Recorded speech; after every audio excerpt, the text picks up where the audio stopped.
The mirror selfie never posted as Sabrina Carpenter talked about social media authenticity.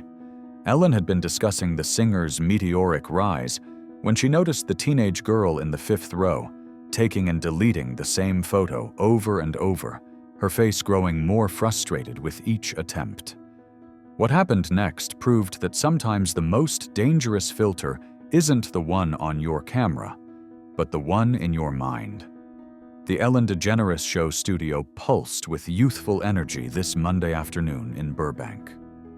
420 audience members filled the space, predominantly young women drawn to see one of pop music's fastest rising stars. Sabrina Carpenter sat in the guest chair with effortless charm, wearing a vintage-inspired lavender dress with delicate lace details that perfectly captured her aesthetic of modern femininity with classic touches. Ellen, stunning in a soft pink blazer with pearl accents that complemented Sabrina's ethereal style, was thoroughly enjoying their conversation about the 24-year-old's journey from Disney Channel to global pop sensation. "Sabrina, your rise has been absolutely meteoric," Ellen said, her voice carrying genuine admiration for the young artist's achievements.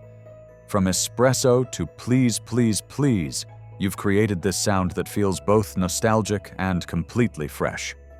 How are you handling all this sudden global attention?"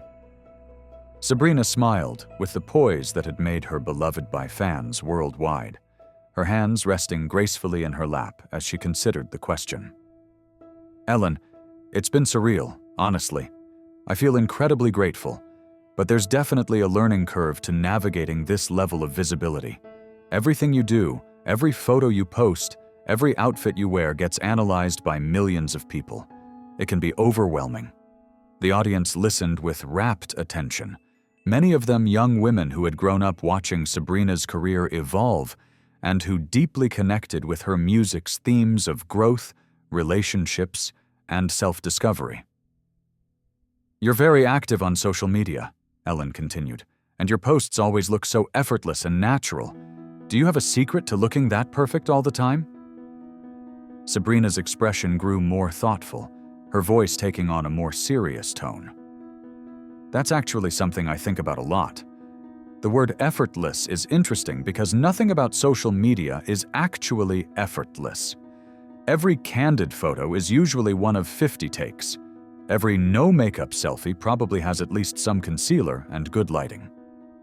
But even as the conversation flowed with Sabrina's characteristic honesty, Ellen's attention was increasingly drawn to the fifth row, where a teenage girl appeared to be in a cycle of taking and immediately deleting photos of herself. Each time she raised her phone, took a picture, looked at it, and then deleted it with visible frustration, her distress seemed to increase. "You've been very open about the pressure. Young women face to look perfect constantly," Ellen said, though she found herself glancing repeatedly at the struggling teenager. "What message do you want to send to young fans about social media and self-image?" Sabrina's eyes lit up with passionate concern, her voice carrying the conviction that appeared whenever she discussed issues affecting her young fan base. "I want them to know that what they see online isn't reality. Even my photos that look natural are carefully curated. I have a whole team helping me look polished. And even then, I'm constantly comparing myself to other artists, other influencers, other versions of what I think I should be." As Sabrina spoke about the disconnect between online presentation and reality, Ellen watched the teenager's photo-taking attempts become more frantic. The young woman was clearly becoming increasingly upset with whatever she was seeing in her camera, and Ellen could see her wiping away tears between failed selfie attempts. Ellen's protective instincts, honed by years of recognizing when audience members needed intervention, told her that this wasn't just normal teenage self-consciousness. This was someone struggling with something deeper and potentially dangerous. "Sabrina," Ellen said gently, rising from her chair and taking a few steps towards the audience with her arms extended slightly, as if reaching out to help. "I hope you don't mind me interrupting. but there's a young woman in our audience who seems to be struggling with something related to what you're talking about. Would it be okay if we checked on her?" Sabrina immediately followed Ellen's gaze to the 5th row, her performer's instincts allowing her to quickly identify the distressed teenager. The moment Sabrina saw her, her expression shifted to one of immediate concern and recognition. "Of course," Sabrina said, standing up quickly from her chair and leaning forward with both hands placed flat on the armrests, her entire focus now on the struggling fan. "Hey, sweetheart, what's going on? Are you okay?" The direct attention from her idol caused the teenager to look up in shock, clearly mortified to be singled out while in such a vulnerable state. 16-year-old Zoe Martinez from San Diego clutched her phone against her chest, wishing she could disappear entirely. "I'm sorry," Zoe whispered, her voice barely audible and thick with shame. "I was just trying to take a photo to post about being here, but I can't get one that doesn't make me look awful. I've been trying for 20 minutes and I can't make myself look right."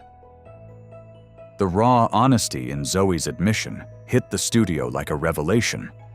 Sabrina's expression transformed with recognition and protective instinct, understanding immediately that she was witnessing the real-world impact of the beauty standards and social media pressure they had just been discussing.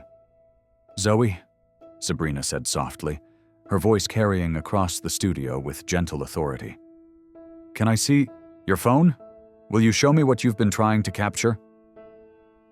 Zoe hesitated, clearly terrified to show anyone the photos she deemed inadequate, but something in Sabrina's tone felt safe and non-judgmental. She slowly handed her phone to Ellen, who carried it to Sabrina. Sabrina scrolled through the deleted photos folder, her expression growing more concerned with each image. "Zoe, these are beautiful photos.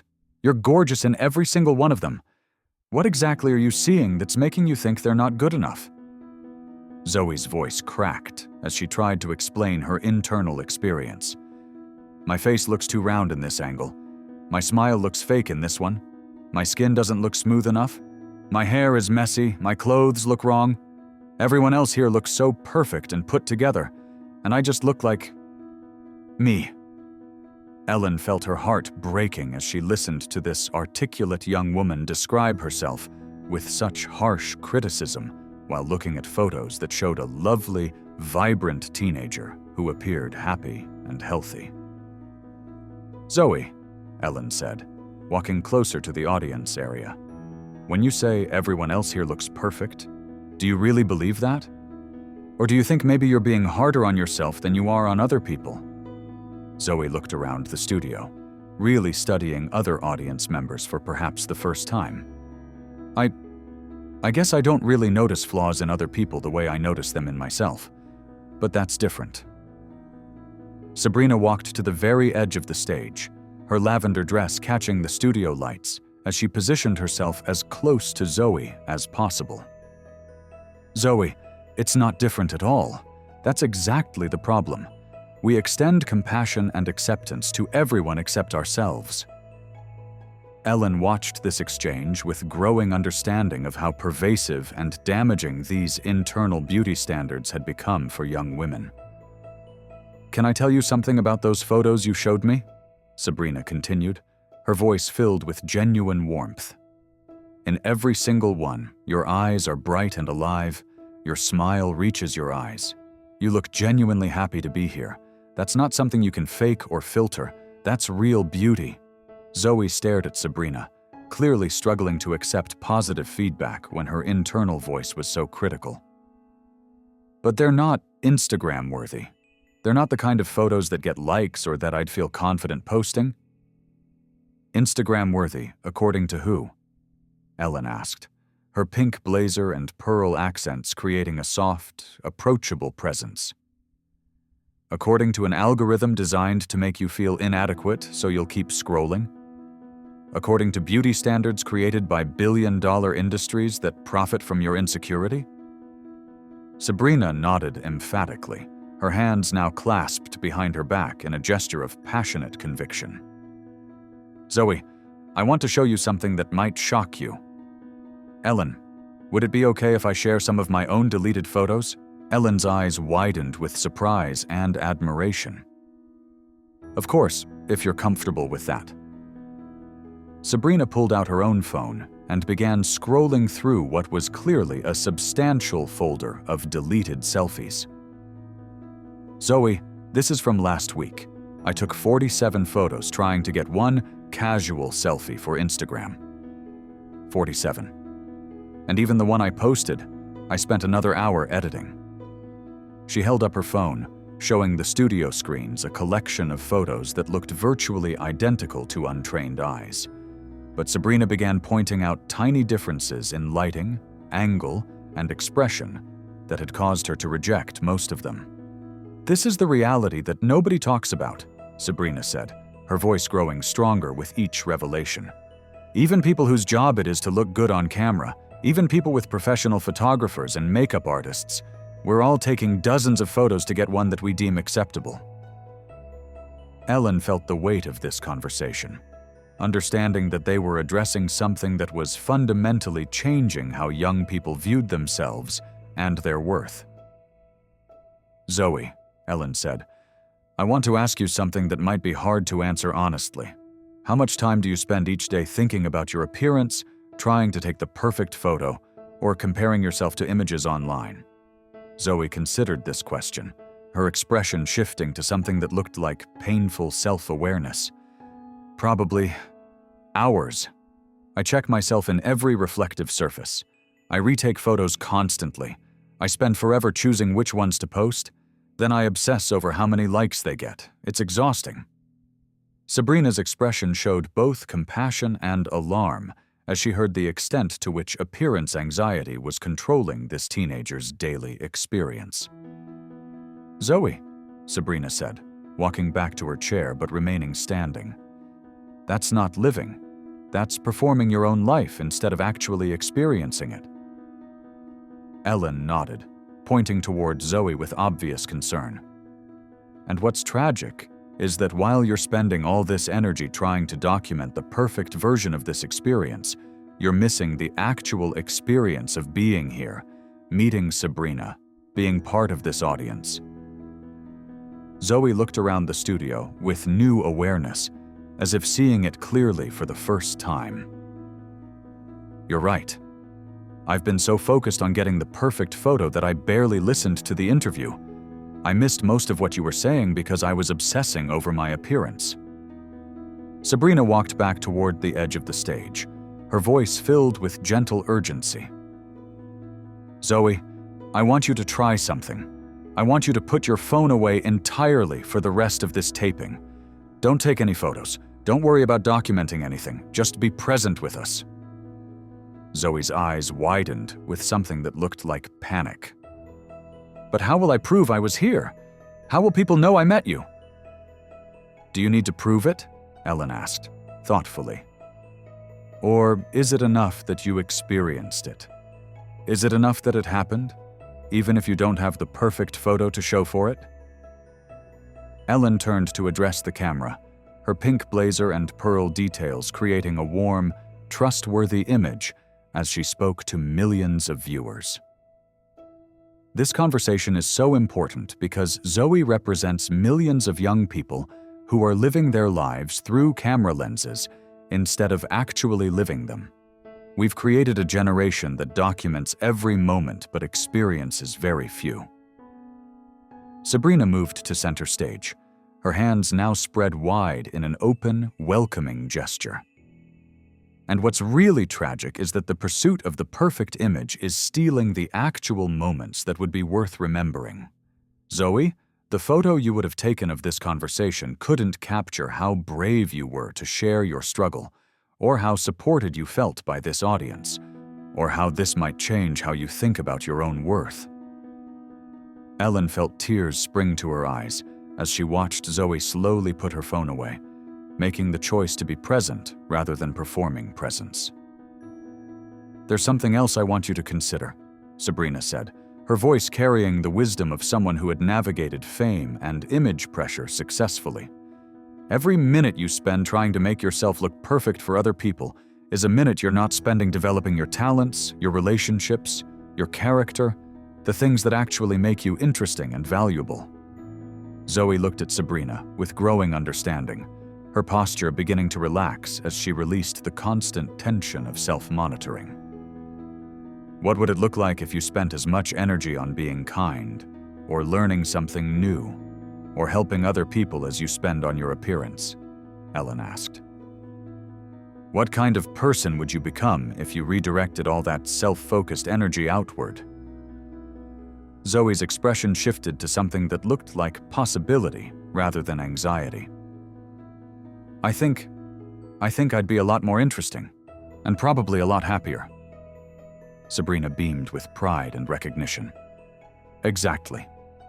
Zoe, you're already interesting and valuable exactly as you are. The photos you were trying to delete showed someone who was genuinely excited to be here, someone who was engaged and alive. That's not something you need to edit or perfect. That's something you need to celebrate. Ellen walked closer to both Sabrina and the audience area. And Zoe, I want you to know that the bravery you showed today, being honest about your struggles with body image and social media pressure, that's going to help other young people realize they're not alone in this experience. Sabrina nodded, pulling a small note card from her dress pocket. Zoe, I want to give you something. This is a list of reminders I keep for when I start spiraling about my appearance or my image. The first one is, your worth is not determined by your ability to take the perfect selfie. Zoe accepted the card with trembling hands, clearly moved by this personal gesture from someone she admired. And Zoe, Ellen added, reaching into her blazer pocket, I want you to have my personal number, not because you need validation from celebrities, but because every young person deserves access to support when they're struggling with these issues.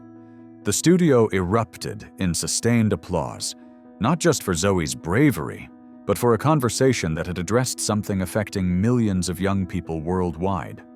6 months later, Zoe Martinez had become a youth advocate for healthy social media use. She had started a club at her high school focused on digital wellness and had learned to use her phone as a tool rather than a measure of her worth. Sabrina Carpenter had partnered with several mental health organizations to create content about body image and social media literacy, using her platform to normalize conversations about the gap between online presentation and reality. Ellen's show began featuring regular segments about digital wellness and healthy relationships with social media, helping viewers of all ages develop more sustainable relationships with technology and self-image. Zoe had learned to take photos when she wanted to capture memories rather than when she needed validation, and had discovered that the most meaningful moments in her life were often the ones that never made it to social media at all. Because sometimes the most important filter is the one that helps you see yourself with the same kindness and acceptance you naturally extend to everyone else. And sometimes the perfect photo is the one you never take because you're too busy actually living the moment worth capturing.